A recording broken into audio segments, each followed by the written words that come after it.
주님 앞에 나오셔서 주님 예배하시고 또 이번 한 주간 시작하시는 저들에게 또 승리하시고 형통하시고 또 강건하시기를 주님으로 축원합니다. 그리고 오늘도 꼭 주님 만나시고 모든 마음의 소원들 이루어지는 기적의 시간 되시기를 주님으로 축원합니다. 우리 옆 사람 보시면서 또 인사 나누시겠습니다. 집사님 성도님 오늘도 잘 오셨습니다. 사랑하고 축복하십니다. 한 번 더 하십시오. 오늘도 축복의 주인공 되십시오. 기적의 주인공 되십시오.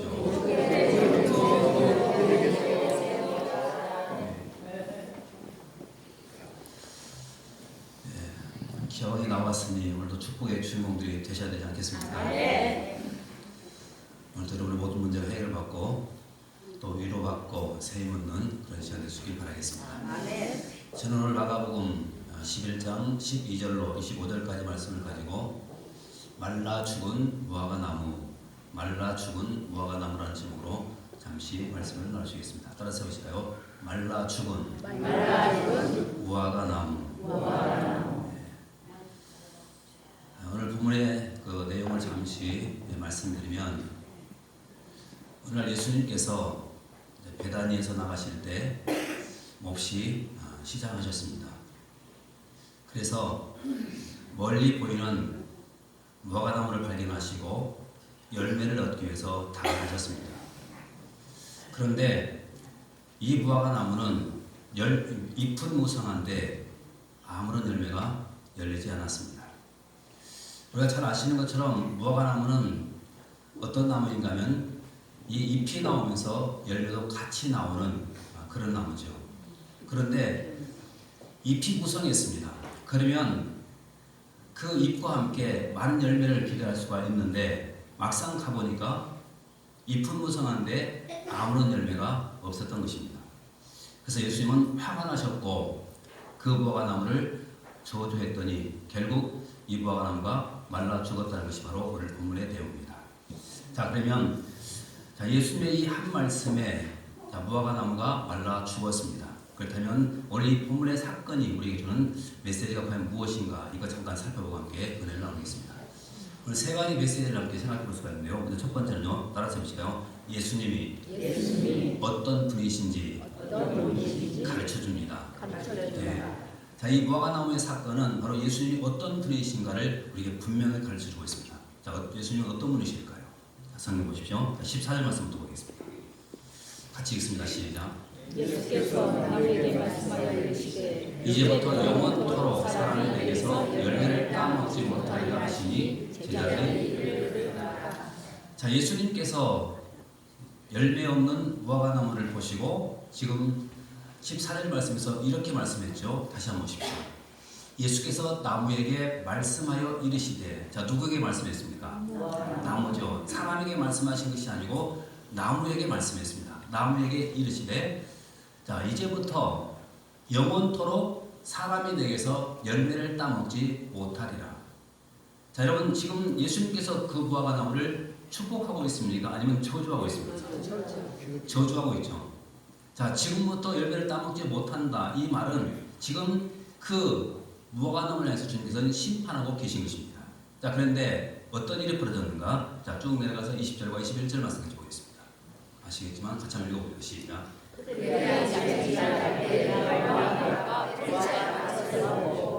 21절. 베드로가 성당에 가서 여짜오되 rabbi야 보소서 저주받은 무화과나무가 자, 어떻게 됐습니까? 자, 예수님께서 그 나무에게 저주했더니 그 나무가 바짝 말라버렸습니다. 자, 그러면 이 사건을 통해서 우리가 알 수 있는 메시지가 뭘까요? 다시 말하면, 자, 주님의 이 말씀 한마디에 무화과나무가 말라 죽어버렸습니다. 다음 도대체 이 예수님은 과연 어떤 분이실까? 어떤 분이실까요? 네, 간단하죠. 예수님이 어떤 분이신가 하면 그 무화과나무를 만드신 창조주 하나님이시고 또 그 무화과나무를 이제 갖고 가시는 바로 섭리자 하나님이 되시고, 그리고 그 무화과나무가 창조주의 기대대로 살지 못했을 때 심판할 수 있는 권세를 가지신 심판주라는 사실을 지금 말씀드리고 있는 것입니다. 자, 그런데 우리가 성경을 쭉 읽어보시면 주님의 말씀에 이 나무만 복종한 것이 결코 아니에요. 자, 무엇이 더 복종이 있을까요? 몇 군데만 찾아보는데요. 자, 먼저 마가복음 4장 39절 같이 보겠습니다. 자, 같이 한번 읽어봅니다. 시작. 예수께서 깨어 바람을 부르시며 바다더러 이르시되 잠잠하라 고요하라 하시니 바람이 그치고 아주 전전하여 자, 나무도 주님의 말씀에 그대로 복종했습니다. 그런데 마가복음 4장 39절 말씀에 보니까 또 주님의 그 말씀에 복종하는 것이 있습니다. 뭐가 복종했습니까? 바람도 바다도 주님 말씀에 복종하더라는 것입니다. 자, 그런데 바람도 바다도 주님 말씀에 복종했는데 또 있습니다. 자, 마가복음 5장 8절로 13절 말씀도 보십시오. 같이 읽습니다. 시작. 예수께서 이미 그에게 이르시기를 더러운 귀신아 그 사람에게서 나오라 하셨습니다. 9절. 이에 물으시되 내 이름이 무엇이냐 이르되 내 이름은 분명히 우리가 많음이니이다 하고 10절. 그 지방에서 내 보내지 마시기를 간구하더니 11절. 마침 거기에 돼지의 큰 떼가 산끝에서 먹고 있는지라 12절. 이에 간구하여 이르되 우리를 돼지에게로 보내어 들어가게 하소서 하니 13절. 허락하신데 더러운 귀신들이 나와서 돼지에게로 들어가매 거의 2천만이 되는 떼가 바다를 향하여 뒷탈로 내리더라 바다에서 벌써 자, 그러면 이 사건에서 또 주님의 그 말씀에 누가 또 복종합니까? 귀신도 복종합니다. 자, 주님의 그 말씀에 나무도 복종합니다. 주님의 그 말씀에 바람도 바다도 복종합니다. 주님의 그 말씀에 귀신도 복종합니다. 한번더 보십시오. 자, 마가복음 5장 41절과 42절입니다. 같이 읽습니다. 시작. 그 아이의 손을 잡고 이르시되 달리라고 하시니 소녀야 곧 내가 내게 내가 받으니 소녀야 일어나라 그다음에 42절. 소녀가 곧 일어나서 그러니 나이가 12살이라 사람들이 곧 자, 지금 이 소녀는 우리가 아시는 것처럼 회당장 야이로의 딸입니다. 자, 그런데 회당장 야이로의 딸이 죽었습니다. 그런데 그 죽은 소녀를 향해서 주님께서 말씀 달리다금 소녀야 일어나라 이 말씀 한마디를 하셨더니 결국 그 죽음도 주님의 말씀에 복종하더라는 것입니다. 자, 보십시오. 여러분, 주님은 어떤 분이신가 하면 그분은 하나님이십니다. 그렇기 때문에 나무도 주의 말씀에 순종하고 그리고 바람과 바다도 순종하고 그리고 귀신도 순종하고 죽음도 순종합니다. 근데 그뿐만이 아니죠. 우리가 성경을 쭉 읽어보시면 질병까지도 주님의 그 말씀에 순종하고 복종하고 다 떠나가는 것을 우리가 볼 수가 있는 것입니다. 자, 그러면 왜 이렇게 다 떠나갈까요? 왜 복종할까요? 아까도 말씀드렸죠. 주님이 바로 하나님이시기 때문에 그랬습니다. 자, 그런데 여러분, 그 하나님께서 오늘 우리에게 이 생명의 말씀을 주셨고 또 이 말씀대로 살아가라고 우리에게 명령하고 있습니다. 그렇다면 오늘 우리는 피조물인 우리는 과연 어떻게 반응해야 될까요? 여러분, 주의 그 말씀에 주의 그 모든 명령에 우리는 복종하면서 인생을 살아가야 되는 것입니다. 이것이 성도의 생활입니다. 우리 옆 사람 보시면서 고민해 주십시오. 집사람 성님, 우리 하나님 말씀에 순종하면서 살아가십시다. 그다음에 두 번째입니다. 두 번째는요, 따라서 한번 해주시고요. 열매 없는 신앙에 대한 심판을 가르칩니다. 자, 두 번째는 열매 없는 신앙, 바로 이 신앙에 대한 주님의 심판, 바로 이 심판을 지금 가르쳐주고 있습니다. 자, 그럼 성경 방금 보십시오. 13절 같이 한번 보겠습니다. 같이 한번 읽어봅니다. 시작.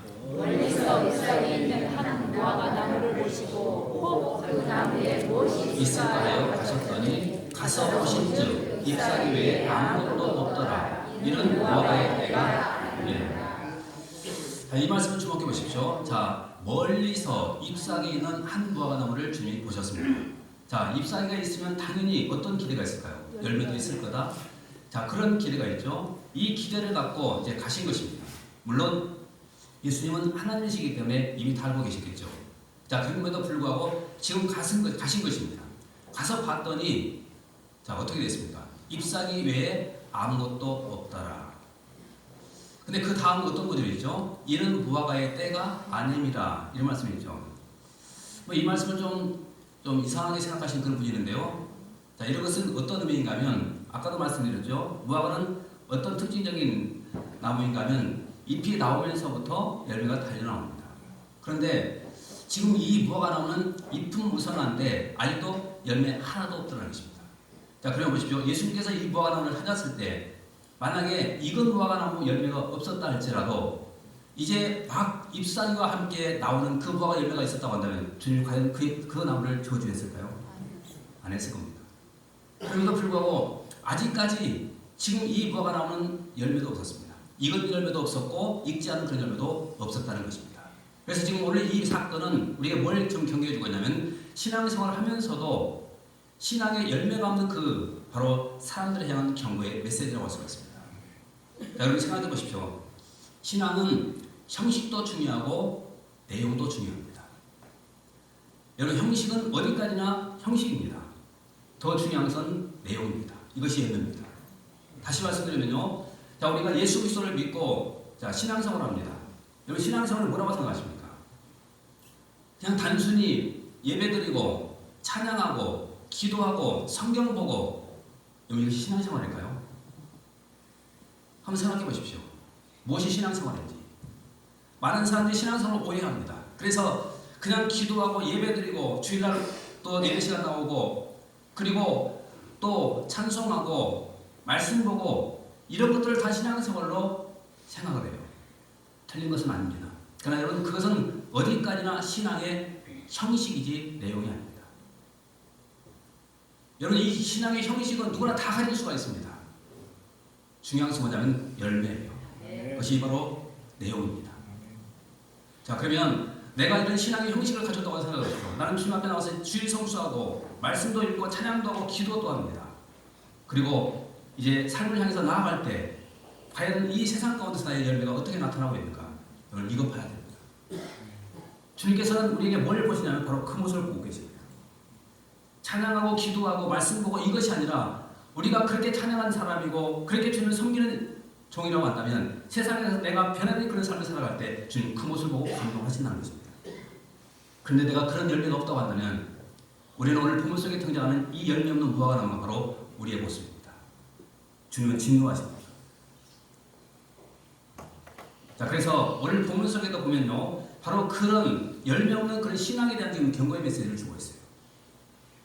자, 근데 의미심장한 사건이 하나 있는데요. 자, 오늘 본문의 말씀이 지금 자 12절에서부터 25절까지 말씀이었죠. 자, 그런데 이 무화과나무에 대한 이 사건은 지금 잘려 있습니다. 다시 보십시오. 12절에서부터 14절까지 말씀이 한 토막 나오고요. 그 다음에 20절에서부터 25절까지 또 한 토막 나오죠. 자, 근데 그 중간에 어떤 사건이 지금 또 하나 나오고 있습니다. 어떤 사건입니까? 네, 한마디로 말씀드리면 성전 정화 사건입니다. 한번 잠깐 보십시오. 자, 우리 15절부터 한번 읽어보십시오. 15절부터 18절까지 말씀 좀 한번 읽어보겠습니다. 시작. 그들이 예루살렘에 들어가니까 예수께서 성전에 들어가사 성전 안에서 연애하는 자들을 내쫓으시며 돈 바꾸는 자들의 산과 비둘기 파는 자들의 의자를 둘러보시며 아무나 물건을 가지고 성전 안으로 지나가림을 허락하지 아니하시고 이에 가르쳐 이르시되 기록된 바 내 집은 만민이 기도하는 집이라 시험을 받으려 하지 아니하느냐. 너희는 강도의 소를 만들었도다 하시니 대제사장들과 서기관들이 듣고 예수를 어떻게 죽일까 하고 꾀하니 이는 우리가 다 그의 교훈을 놀랍게 여김으로 그를 두려워하노니. 자, 예수님께서 지금 예루살렘 성전에 가봤죠. 여러분 가봤더니 어떤 일이 벌어졌습니다. 난장판이 되어버렸습니다. 난장판이. 자, 여러분 생각해 보십시오. 지금 성전은 어떤 곳이냐면 분명히 하나님을 섬기고 기도하는 그런 장소라고 분명히 말씀하고 있죠. 그런데 그런 곳을 지금 어떤 곳으로 만들어버리냐면 강도의 소굴로 시장바닥으로 지금 만들어버리고 말았다는 것입니다. 여러분 이것이 그 당시 바리새인들과 또 서기관들 그리고 이스라엘 백성들의 모습이었습니다. 하나님을 섬긴다고 하면서도 실상 그들은 신앙의 어떤 형식은 존재하고 있지만 그러나 그들의 삶 가운데 내용, 열매는 하나도 없다는 것입니다. 그래서 오늘 주님께서는 이 성전 정화 사건을 통해서 당시 열매 없는 그 사람들 향해서 지금 경고의 메시지를 좀 주고 있는 것입니다. 이것이 바로 무화과나무의 사건이 주는 교훈입니다. 그러면 항상 우리는 내가 생각해 봐야 되겠죠. 나는 신앙의 형식은 갖추고 있는데 과연 열매는 있는가? 이거 우리가 보면서 살아가는 것입니다. 열매를 꼭 맺으십시오. 주님께서 우리를 선택하신 이유가 뭐냐면 열매에 있습니다. 바로 이 열매를 통해서 세상 가운데 나타나시고 빛과 소금의 귀한 삶을 살게 되실 줄 축원합니다. 아멘. 그러면 세 번째입니다. 따라서 한번 보실까요? 반드시 열매를 맺어야 합니다. 자, 이것이 세 번째 메시지예요. 자, 왜 그런가 하면요. 여러분, 무화과 나무는 한마디로 말씀드리면 목재용으로 쓸 수 있습니까? 못 쓰죠. 또 화목용으로도 쓸 수가 없습니다. 딱 한 가지 목적이 있는데 열매밖에 없습니다. 무화과 나무. 그럼 다시 말씀드리면요, 무화과 나무는 땔감용으로도 굉장히 좋지 않습니다. 불꽃이 안 좋아요. 그 다음에 또 무화과 나무는 그 나무를 쪼개가지고 뭐 어떤 가구를 만든다든가 이런 거 전혀 할 수가 없습니다. 나무가 너무 안 좋기 때문에. 그럼에도 불구하고 이 무화과 나무가 존재하는 그 이유는 뭐냐면 열매밖에 없습니다. 열매. 그렇다면 오늘 우리는 과연 어떨까요? 우리가 존재하는 이유도 바로 여기에 있습니다. 사실 우리는 아무런 쓸모가 없는 그런 존재죠. 그럼에도 불구하고 주님께서 우리를 구원하신 그 이유가 뭐냐면 바로 열매 하나 보기 때문에 우리를 구원해 주시고 계십니다. 그래서 이 열매를 맺어야 됩니다. 그럼에도 불구하고 우리의 삶 가운데 왜 열매가 없을까? 왜 열매가 없을까요? 세 가지 이유 때문에 열매가 없습니다. 첫 번째 이유는요, 하나님을 믿지 않기 때문입니다. 다시 성경 보십시오. 자, 우리 22절 말씀 보겠습니다. 같이 읽습니다. 시작. 예수께서 그들에게 대답하여 이르시되 하나님을 믿으라. 열매가 없는 이유 첫 번째가 뭐냐면 하나님 믿지 않기 때문이에요. 여러분 생각해 보십시오. 하나님을 내가 진짜로 믿는다고 한다면 우리는 열매가 나타날 수밖에 없는 것이죠.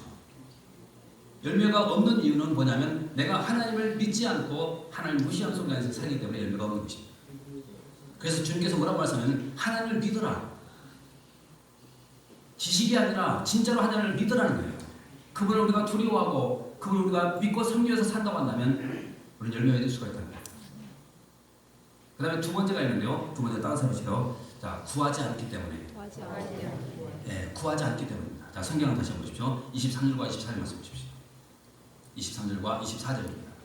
같이 한번 읽습니다. 시작. 내가 진실로 너희에게 이르노니 누구든지 이 산으로 들려 바다를 먼저 제하며 그 말하는 것이 이루어질 줄 믿고 마음에 의심하지 않냐면 그대로 되리라. 24절. 그러므로 내가 너희에게 말하노니 무엇이든지 기도하고 구하는 것은 받은 줄로 믿으라. 그리하면 너희에게 그대로 되리라. 자, 지금 여기서 주님께서는 기도에 대해서 우리에게 말씀해주고 있죠. 자, 그러면 생각해 보십시오. 우리가 왜 열매가 없는가? 첫 번째는 하나님을 진짜로 믿지 않기 때문에 열매가 없습니다. 두 번째는 내가 구하지 않기 때문에 없습니다. 자, 근데 우리 이 말씀은 잠깐 주목해 보시면요, 우리는 이렇게 오해합니다. 주님께서 우리에게 무엇이든지 구하라고 말씀했죠. 근데 이 무엇이더라는 이 속에서 우리는 항상 뭐만 생각하냐면 가정 문제, 자녀 문제, 경제적인 문제, 질병의 문제, 내 고난의 문제, 이런 것들만 우리가 주님 앞에 구하고 간구하고 있다는 것입니다. 그런데 우리가 간구하는 것 중에 여러분 한 번이라도 열매를 구해본 적이 있으십니까? 열매를. 분명히 몸이 아플 때 낫게 해달라고 간구해야 됩니다. 또 우리가 주님 앞에 어려우면 내 형편 좀 나아지게 해달라고 우리가 기도해야 됩니다. 그러나 더 중요한 것은 열매를 구해보십시오. 하나님 내 삶 가운데 열매가 없는데 열매를 나에게 열리도록 도와주십시오. 여러분 이 기도 한번 해보신 적 있으십니까? 그래서 왜 우리가 열매가 없냐면 내가 구하지 않기 때문에 열매가 없는 거예요. 구하지 않기 때문에. 그러면 우리가 어떤 열매를 구해야 될까요? 자, 갈라디아서 5장 22절과 24절 말씀. 자, 성령의 선한 열매가 나오죠. 같이 한번 읽어보겠습니다. 자, 시작. 오직 성령의 열매는 사랑과 희락과 화평과 오래 참음과 자비와 양심과 충성과 원효와 절제니 이 같은 것을 근절히 다시 한번 22절 말씀 보십시오. 자, 오직 성령의 열매라고 분명히 말씀하고 있죠. 여러분 이 열매 맺어야 돼요. 하나님께서 우리에게 성령을 보내주셨고 그 성령으로 말미암아 우리가 분명히 그거 반드시 맺어야 될 열매가 바로 이 열매입니다. 그렇다면 내가 하나님 앞에 우리가 엎드려 구할 때 여러분 이 열매가 열리도록 그렇게 간절히 기도해 본 적이 있으십니까? 기도하라는 거예요. 이 열매를 기도하라는 것입니다. 다른 거 다 기도해도 좋고 다 좋은데 여러분 이것만큼 중요한 것 없습니다. 그래서 우리는 주님 앞에 엎드려서 이 9가지 열매를 좀 내가 삶 가운데 열리게 해달라고 간절히 기도하면 이 열매 주렁주렁 열리도록 하나님이 도와주시는 거죠. 아멘. 우리 옆사람에서 고민해 주십시오. 집사님이 우리 열매를 구하면서 삽시다. 그 다음에 세 번째입니다. 따라서 해보실까요? 용서하지 않기 때문에. 자, 성경 보십시오. 25절 말씀 같이 보겠습니다. 자, 시작. 서서 기도할 때에 아무에게나 혐의가 있거든 용서하라. 그리하여야 하나님 되신 너희 아버지께서도 너희 죄를 사하여 주시리라. 지금 무화과나무, 말라 죽은 이 무화과나무 사건 가운데서 지금 열매가 없는 그 이유를 제자들에게 설명하시면서 25절 말씀에는 이렇게 말씀하고 있죠. 용서에 대한 이야기가 나와요. 여러분 왜 이런 이야기가 나올까요? 여러분 우리가 하나님 앞에 아무리 기도해도 나에게 응답이 없다고 한다면 얼른 자신을 점검해 볼 필요가 있습니다. 무엇을 점검해야 될까요? 내가 누군가를 용서하지 않고 있구나. 여러분 이거 점검해야 됩니다. 왜 그런가 하면 내가 누군가를 용서하지 않고 기도하면 그 기도는 땅에서도 막히고 하늘에서도 막혀버립니다. 그런데 내가 용서한다고 한다면 여러분 이 기도는 땅에서도 풀리고 하늘에서도 풀린다고 말합니다. 아멘. 생각해 보십시오.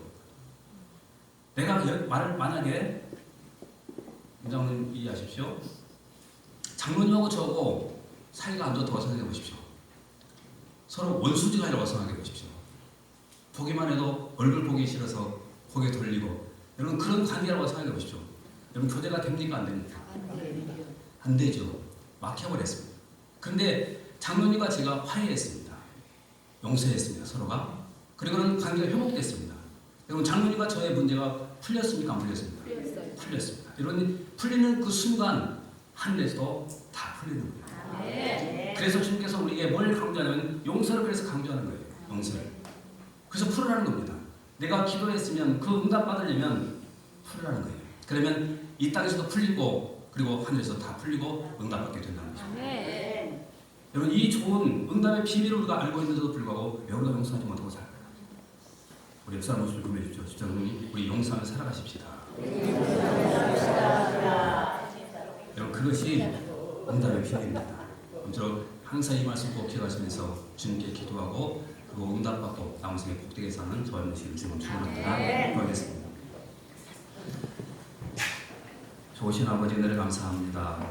오늘도 주님께서 함께 하시고 또 귀한 말씀 나누도록 도우시니 감사합니다. 주신 말씀을 또 겸손히 받았습니다. 그리고 주님 이 말씀 기억하고 붙들고 또 날마다 순종하며 살아가도록 은혜를 더해 주옵소서. 무엇보다 우리의 삶 가운데 주님이 기대하시는 열매가 주렁주렁 열릴 수 있도록 인도해 주시고 그 열매로 하나님께 감동을 드리며 살아가도록 은총 베풀어 주옵소서. 이제 우리 모든 성도들 강하게 붙드셔서 진실로 믿음으로 그리고 기도함으로 용서함으로 아름다운 열매를 맺어 주님의 인정과 칭찬을 받게 도와주시고 또 늙어가서는 종들이 다 되도록 은총 베풀어 주옵소서. 모든 영광 주님께 올려드리옵고 예수님 이름으로 기도하옵나이다. 아멘.